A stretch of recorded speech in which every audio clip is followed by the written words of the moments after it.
And now, the Molle Mystery Theater, presented by Molle.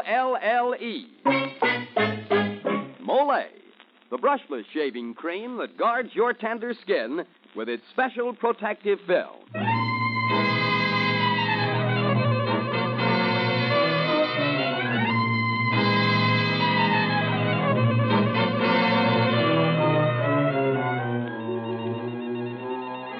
Good evening, ladies and gentlemen. This is Jeffrey Barnes welcoming you to the program that presents the best in mystery and detective fiction. Tonight we bring you an unusual tale of the supernatural by Oliver Onions entitled The Beckoning Fair One. It is a gripping study in human terror, the eerie story of a strange rebellion and the terrible consequences that followed. So here it is, The Beckoning Fair One.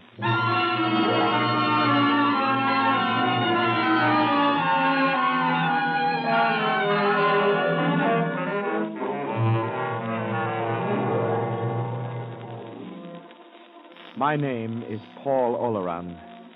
I'll tell it from the beginning, just the way it happened. I don't ask you to believe it. Just listen.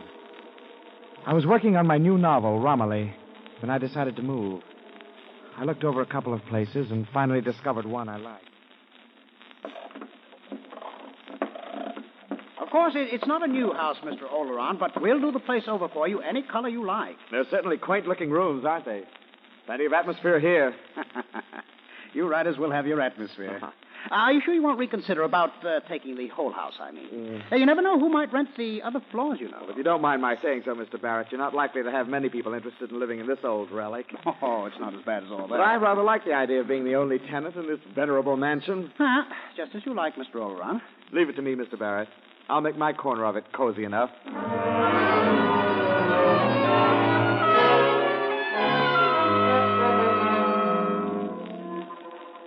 I was thoroughly pleased with my new quarters. There was an air of ancient charm about the place that appealed to my imagination. Then I discovered the handle in the window seat. That meant there was a box underneath. But the lid was stuck.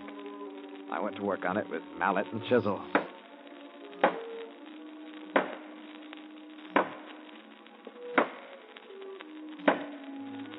The paneling rang and vibrated.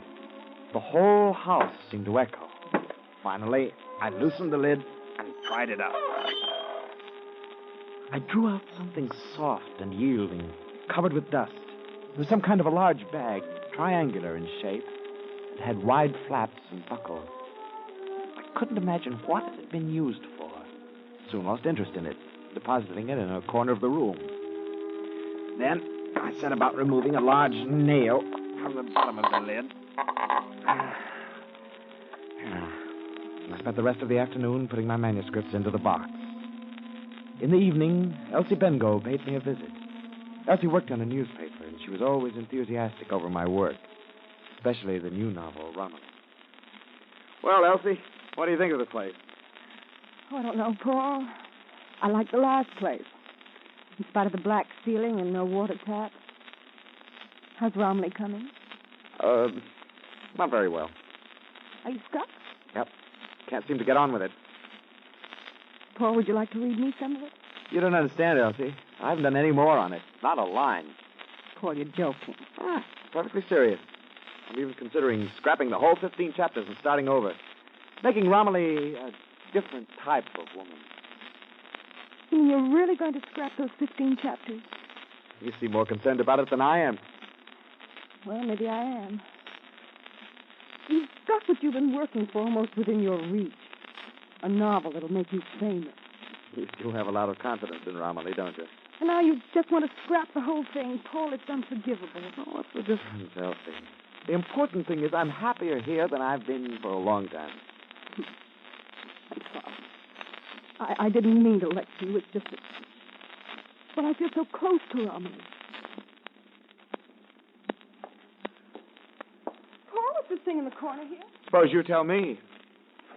Why, it's a harp cover. What? It's a harp cover. It's been used to wrap up a harp before putting it into its case. Oh, it must be a very old one. Oh, thanks for solving my mystery. Paul? Hmm? Paul, who lives in the rest of this house? Nobody. I'm the only tenant. Paul, Yes? may I tell you frankly what I feel about this place? By all means. You'll never work here. Why on earth not? I don't know why. But you'll never finish Romilly here.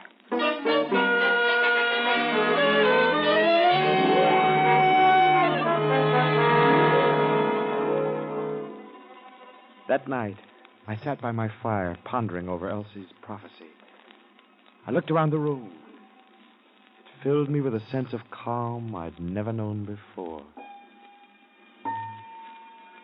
The more I thought about Elsie Bengough, the more I became convinced I would have to destroy those 15 chapters. Unwittingly, I'd put too much of Elsie into my character of Romilly. And those qualities I disliked in Elsie Bengough, I found objectionable in Romilly. Then I became aware of the dripping water tap in the kitchen.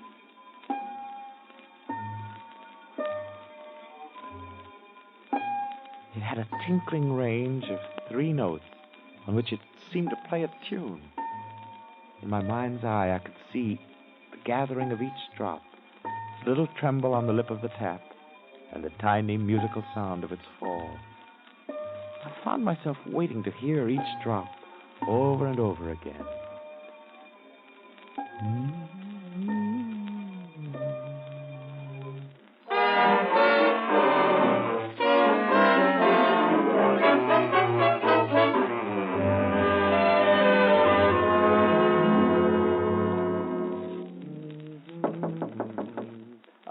Come in. Good morning, Mr. Oleron. Have a good night's sleep. Oh, the best, Miss Grayson, the best. You sure I'm not putting you out any, asking you to come over every morning and get my breakfast? I don't mind it a bit. What's a caretaker's wife for if not to take care of things?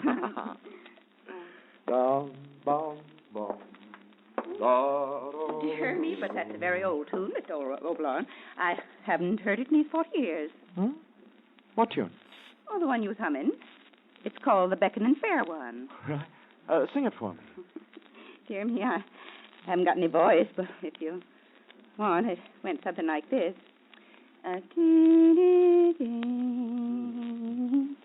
Very, very pretty. They do say it was sung to a harp. The tune must be at least 100 years old. And I was humming it? Indeed you were. It's odd. I thought I heard that tune last night, dripping from the kitchen faucet. Silly idea. A faucet singing.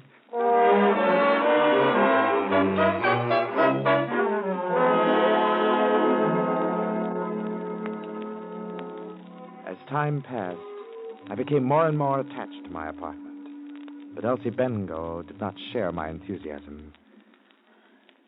It just doesn't belong to today at all, Paul. No, this is a dead house. Everything in it reeks of decay. That's all in the point of view, isn't it, Elsie? Is Romilly coming any better? I think she is. I'm laying the foundations of her new character. I'll begin the actual writing soon. You mean you discarded the old Romilly? Yes.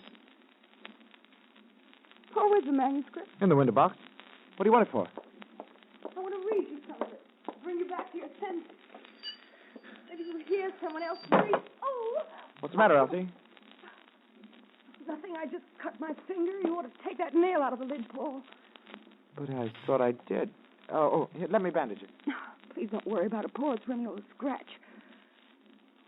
Look, would you walk me down to the bus? It'll do you good to get out for a breath of fresh air. I can't, Elsie. I really must get down to work. No. No, that isn't why you won't go out. Oh, Paul, move out of here. Everything's wrong with this place. Now, Elsie, please. Here, let me see you to the door.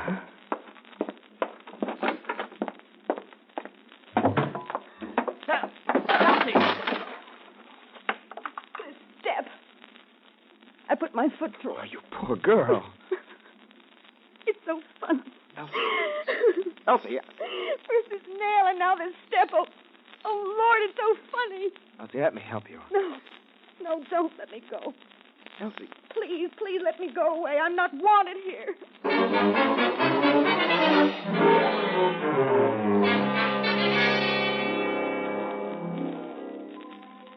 alone that night before my fireplace, I found myself considering Elsie's two accidents. I thought I'd removed that nail from the lid of the window box. But then I couldn't be too certain I hadn't left a bit of it still in the wood. And the staircase was an old one. Though it seemed strong enough to me, the step might have collapsed under anybody.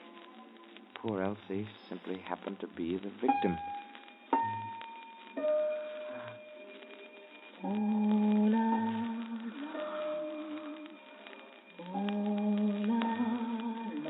Now my imagination was beginning to play tricks with me. I actually fancied I heard my name in the sound of the dripping water tap. I laughed at myself. That's what came of too much thinking.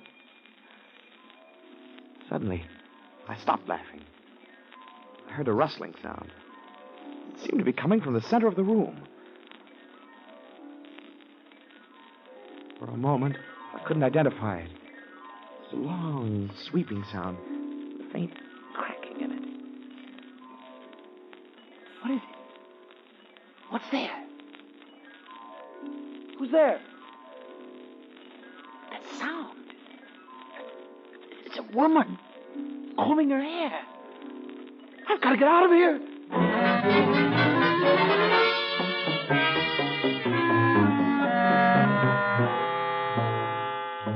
I fled the house. I walked for hours in the cold, clear night. Gradually, my fear left me. I began to laugh at myself. Why, of course I hadn't removed that nail. Of course the wood in that step had been rotted through. As for the invisible woman brushing her hair, I'd been dreaming too much, that was all. It was morning by the time I got back to the house. I hadn't been to bed at all. I was tired. I found Mrs. Grayson, the caretaker's wife, waiting for me in my room. Took the liberty of coming in, Mr. Oran, seeing as the door was open and you weren't home. I've been out for a walk. You needn't bother about breakfast this morning, Miss Grayson. I'm not hungry. From now on, Mr. Oleron, you'll have to make other arrangements for getting your breakfast. What? I won't be setting foot inside your door again. Well, why? What's the matter? I'm a respectable woman, and I'll not be serving a man who makes a habit of entertaining ladies in his room. Ladies? I'll make your bed for you this last time. Make up my bed? That's a good one. I haven't been to bed yet. I haven't been here all night. No? Well, somebody spent the night here, Mr. Oleron, because your bed's been slept in.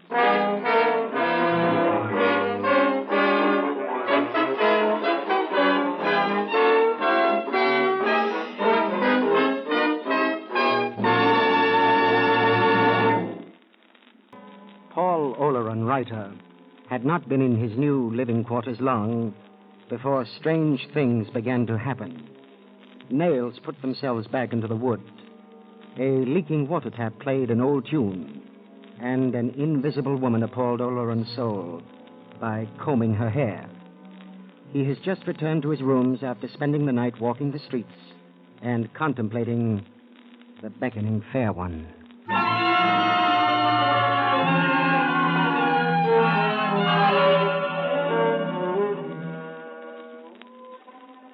I looked at the rumpled bed. The sheets bore a distinct impression, as if somebody had lain on them. I knew that I hadn't been near the bed since Mrs. Grayson had made it the day before. I was face to face with it now. Something inhabited my room. But what? I was seized with a desire to know the thing, find out what it was. I lay down on the bed and tried to figure it out. It was becoming clear to me now that the key lay in my half-written novel, Romilly. Or rather, in both Romillys, the old one and the proposed new one. Looking back over it, I realized there was almost passionate hatred in the way the new Romilly had supplanted the old. And somehow, all this was related to Elsie Bengough. One thing was certain. Elsie must not come inside this house again. That afternoon, I saw her coming up the walk. I hurried to meet her outside.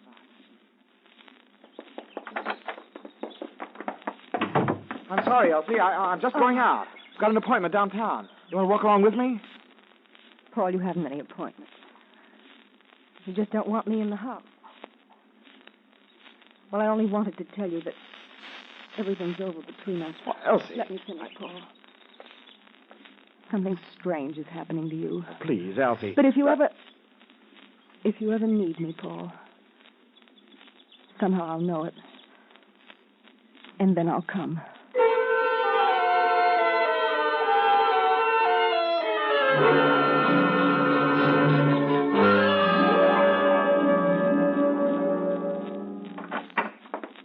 Sorry to bother you so late, Mr. Barrett. There's something I've got to ask you. Oh, glad to be of help if I can. Yes, as renting agent for the house, you'd know something about the previous tenant, wouldn't you? Yes. The last tenant in your rooms was an artist by the name of Madley. He seldom went out of the place. As a matter of fact, Madley died there under rather peculiar circumstances. Yes? It was discovered at the post-mortem that there wasn't a particle of food in his stomach. Starved to death? No, he starved to death, all right. Only it wasn't because he didn't have any money. You see, they found a bank book in his room proving he had $10,000 in a New York bank. Suicide, then? By starvation? It's rather an uncommon form of suicide, isn't it? Then why? Why? I don't know, Mr. Oran. Nobody ever found out.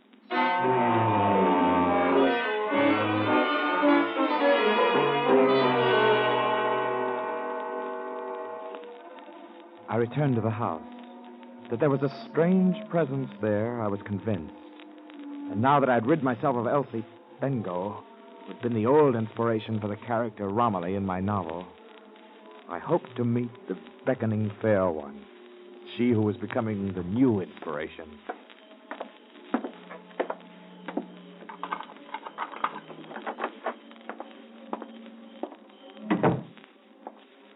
Once inside, I had to be calm, convinced her that I didn't care whether she appeared or not. I lit a candle in the bedroom, drew down the blind, took off my coat, and stooped to get my slippers from under the bed. I straightened up. Reflected in the mirror, I saw a gleam of light in the center of the room. It moved up and down through the air. It was the reflection of the candle on my comb. And each of its downward movements was accompanied by a silky, crackling rustle. I went into the living room and returned with the manuscript of the old Romilly. The combing stopped immediately. I was no longer aware of the fair one's presence. As I thought. She's just jealous. Jealous.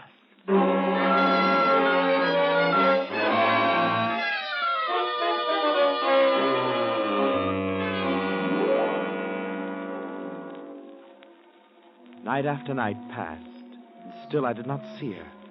My life became one passionate and consuming desire to see the new Romilly, the new heroine of my novel, who had fastened herself on my brain in the guise of the beckoning fair one.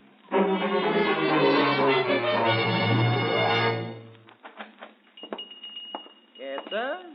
What can I do for you? I want a bouquet of roses. Yes, sir. Got some beauties today. Beauties for a beautiful lady, huh? Here's a nice bouquet. That one will do. Nothing like roses to win the heart of the fair one, eh? What'd you say? I was just making conversation. You said something about the fair one. Just a manner of speaking, sir. I didn't mean any offense. Oh, of course not. I'm sorry. I'll take those flowers now, and I want you to deliver a bouquet of these to my house every morning for the next 2 weeks.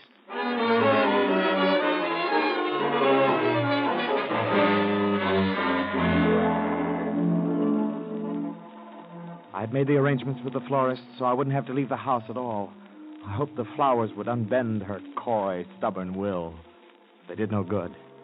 I lost track of the days. I walked through my rooms with slippered feet now, treading softly, afraid of frightening her away. I kept the windows shut and the crimson blinds down. In this enticing, flower-laden place, I waited for the beckoning fair one.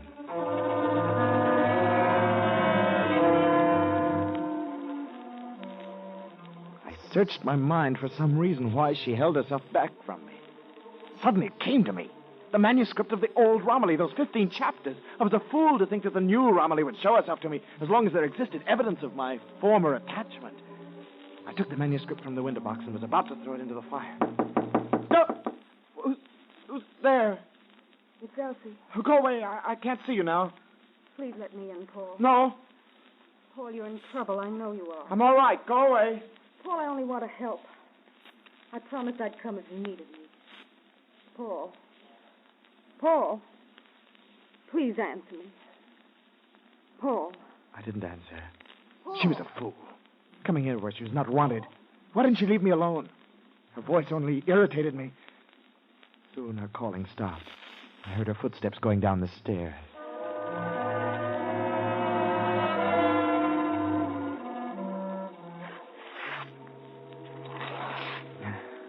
I destroyed the manuscript of my old novel, Romilly, page by page. Then I lay down to wait again. How long, how many days? I don't know. I was beyond the world of calendars and clocks. Gradually, the strength drained from my body. I gazed vacantly at the star-patterned ceiling. Sometimes I had a fleeting recollection of a novel to be written. It was like something far off. Sometimes I thought about Madley, the previous tenant who had lived here before me, and I wondered whether she had played her coy game with him. Paul. Paul. Elsie, how did you get in here? Paul, listen to me. If you're not well, darling, let me take care of you. I said I'd come when you needed me, Paul.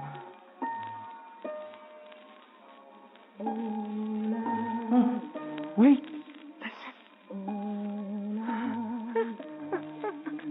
She called my name. She's here at last. Paul, what is it? I don't hear anything.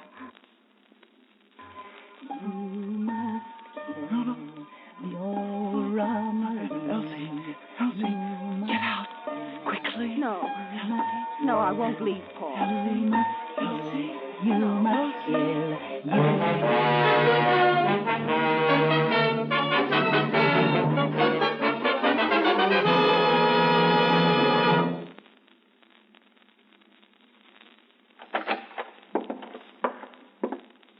Now, up here on the second floor, you've got 4 big rooms. Plenty of light and air. Certainly a quaint-looking place. Say, isn't this the part of the house where that writer lived, the one who's being executed tonight? Yes, this is it. What was the name of that girl he murdered? Elsie Bengo. Of course, it's not a new house, but we'll be glad to do the place over for you. The water tap leaks slightly, but it won't bother you.